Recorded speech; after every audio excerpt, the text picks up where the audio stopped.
राम राम। जय हनुमान। आप सबको श्री हनुमान जी के प्रकटोत्सव की बहुत बहुत बधाई हो। लोग कहते हैं कि हनुमान जयंती क्यों नहीं कहा जाता, हनुमान प्रकटोत्सव क्यों कहा जाता है? क्योंकि जयंती उसकी मनाई जाती है जो इस संसार से जा चुका हो, और हनुमान जी तो सदैव विराजमान है, इसलिए उनका प्रकटोत्सव मनाया जाता है। क्योंकि चारों युग प्रताप तुम्हारा, हनुमान जी का प्रताप चारों युगों में है। कहते हैं एक समय देव ऋषि नारद कठोर तपस्या कर रहे थे। उन्होंने इतनी कठोर तपस्या की कि देवराज इंद्र का इंद्रासन डोलने लगा। उन्होंने सोचा कि ये ना हो नारद मेरे से इंद्रासन मांग ले। उन्होंने कामदेव को भेजा कि जाओ नारद की तपस्या को भंग करो। कामदेव ने तरह तरह के प्रयास किए, लेकिन नारद जी को विचलित नहीं कर सके।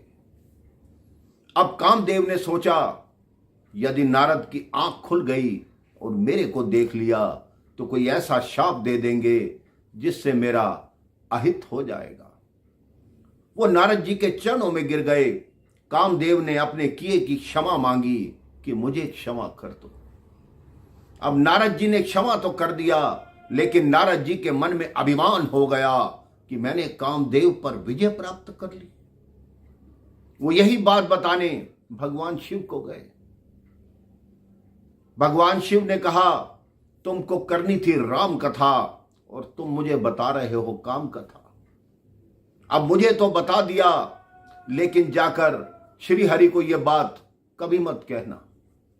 नारद जी के मन में आया कि ये मेरी प्रशंसा नहीं कर रहे, मेरे से खुश नहीं हो रहे, मेरे से ईर्ष्या कर रहे हैं, तभी मुझे मना कर रहे हैं। अब नारद जी कहां रुकने वाले थे?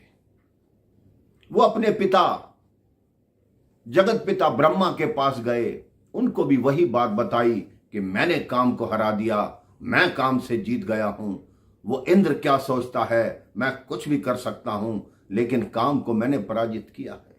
ब्रह्मा जी ने भी वही कहा कि ये बात जाकर श्री हरि को मत बताना। नारद जी रुकने वाले नहीं थे। वो सीधा श्री हरि के पास पहुंचे।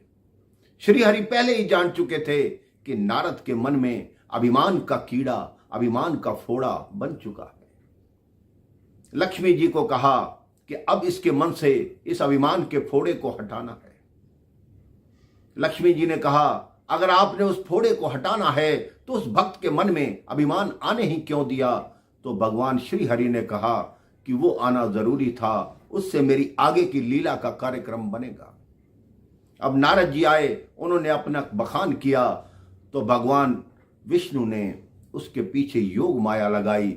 योग माया ने मार्ग में एक नगर की स्थापना की, वहां का राजा बनाया गया। वहां लक्ष्मी जी कन्या विश्व मोहिनी बन के गई।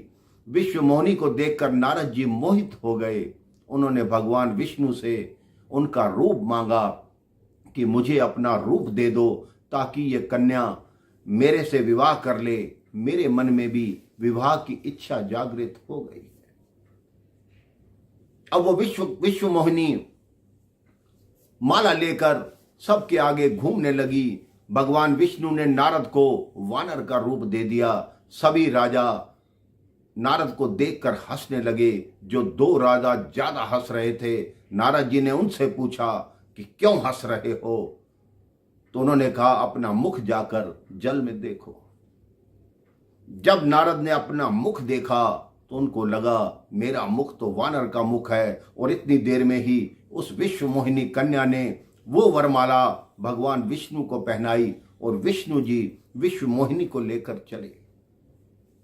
नारद क्रोधित हो गए। सबसे पहले उन दो राजाओं को शाप दिया कि जाओ त्रेता में जाकर राक्षस हो जाओ। वो दोनों राजा खरदूषण के नाम से अवतार लिए। अब भगवान विष्णु को शाप दिया। भक्त ने भगवान को शाप दिया कि तुमने मुझे वानर का रूप दिया है, लेकिन याद रखना एक दिन समय आएगा जब फिरोगे ठोकरें खाते महादुस्तर पहाड़ों में, कभी जंगल, कभी पर्वत, कभी उजाड़ और झाड़ों में। निराशाओं के बादल हर तरफ घिर घिर के आएंगे। यदि कुछ काम आएंगे तो ये वानर ही काम आएंगे।